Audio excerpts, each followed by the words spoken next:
All right, come sit by me for a minute. Let's talk about that feeling. You meet someone and suddenly the world rearranges itself around them. Everything they say feels loaded. Every glance feels meaningful. Your mind gets very busy, very loud, very occupied. You replay conversations like they're clues in a mystery you're determined to solve. You analyze their tone, their timing, their emojis. Your heart jumps just thinking about them. And your stomach drops when they don't respond the way you hoped. It feels intoxicating, consuming, a little unsteady, and very convincing. You think, this has to be love. Nothing else feels like this, but here's where Big Sis gently clears her throat. What you're describing isn't love. It's something else. It's called limerence. Limerence looks like love from the inside because it feels intense. But intensity isn't the same thing as intimacy. Limerence is obsession disguised as romance.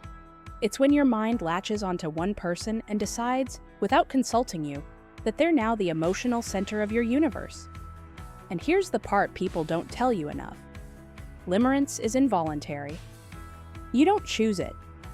You don't plan it. It just happens to you. The feelings are real. The pain is real. But the story your mind tells you about them isn't always reliable. When you're limerent, you don't see the person clearly. You see a version of them your nervous system created and put on a pedestal. You fantasize. You hope. You wait. You imagine moments where they finally see you the way you see them. And when they don't respond the way you want, it hurts in a way that feels almost physical. Your chest tightens. Your stomach knots. The world feels like it loses color. And yet, even with all that pain, you can't let go. Because the longing itself has become the point. And that's the trap. Limerence convinces you that the suffering means something deep is happening. That the ache is proof of connection. Oh, honey, pain isn't proof of love. Sometimes it's just proof that something familiar got mistaken for something true. Love doesn't hijack your nervous system. Love doesn't keep you guessing. Love doesn't make you decode every interaction. Love is steady. Love is mutual. Love is grounded. Limerence is volatile. The highs feel euphoric. The lows feel devastating. And your emotional state starts depending entirely on someone else's behavior. That text message brings instant relief. That silence sends you straight into a spiral. You're not dramatic, you're dysregulated. Your body is riding an emotional roller coaster it never signed up for. And before you judge yourself for that, let me say this clearly. Limerence isn't a character flaw, it's a nervous system response. Here's a big sis aside for a second. Limerence isn't like simply wanting someone. It's more like your mind opens 20 browser tabs, and every single one of them is the same person. You didn't open them on purpose. They're just already there. And the more tired or emotionally overwhelmed you are, the harder it is to close any of them, because attention follows whatever once made you feel safer, even if it no longer does. That's why telling yourself to just stop thinking about them never works. You don't need more discipline. You need regulation. And before you click away thinking, okay, I get it, that's me, stay with me for one more minute. Because the most important part of limerence isn't the obsession.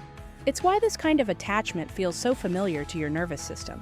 If you've ever wondered why you can be self-aware, insightful, emotionally intelligent, and still feel completely undone by one unavailable person, that's not a lack of strength. That's a learned pattern. And once you see it clearly, it stops running your life behind the scenes. Here's what's really happening. Limerence isn't actually about them. It's about what they activate in you. Your worth starts feeling conditional. Your sense of safety gets outsourced. Your mood rises and falls based on whether they seem interested today. That's why limerence feels addictive. Your brain starts chasing the next hit of hope. One smile, one glance, one ambiguous sign that maybe this time it means something, and your mind runs with it. A major part of limerence is intrusive thinking. Thoughts about them don't politely knock, they barge in. You replay conversations. You imagine future scenarios. You rewrite moments where things could have gone differently, and the more you try to stop thinking about them, the louder the thoughts get. That isn't romance, that's fixation.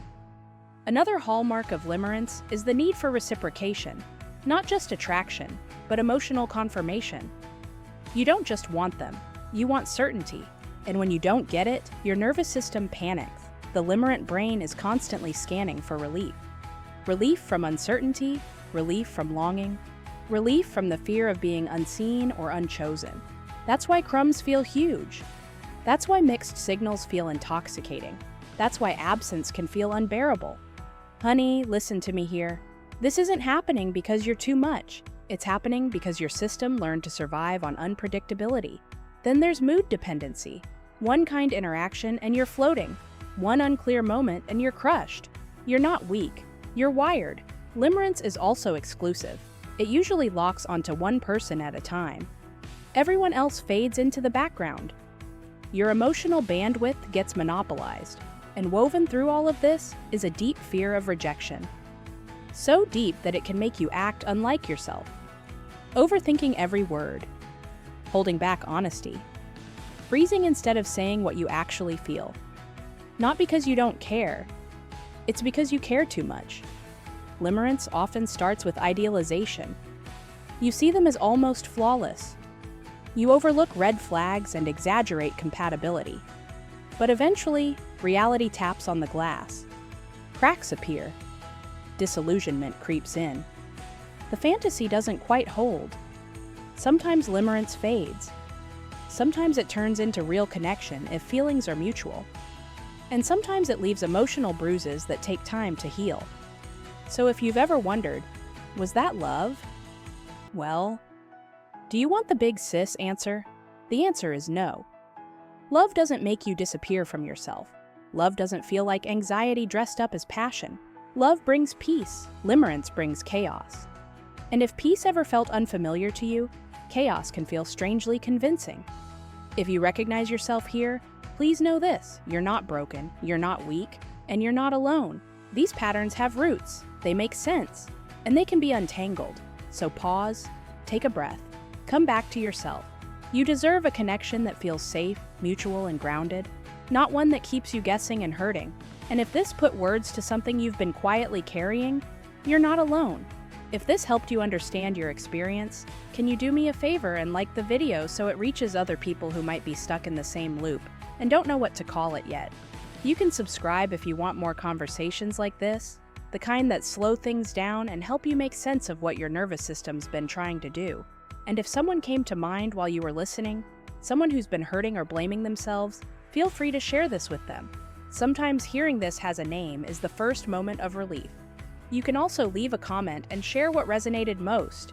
You never know who might read it and feel a little less alone. And if this resonated, stay with me. In the next episode, we're going to walk through the 7 stages of limerence, how it begins, how it intensifies, where it quietly traps you, and how it eventually loosens its grip. Once you can recognize the stage you're in, the experience stops feeling so confusing and starts feeling navigable. Big Sis has your back. Take care of yourself, and I'll see you next time.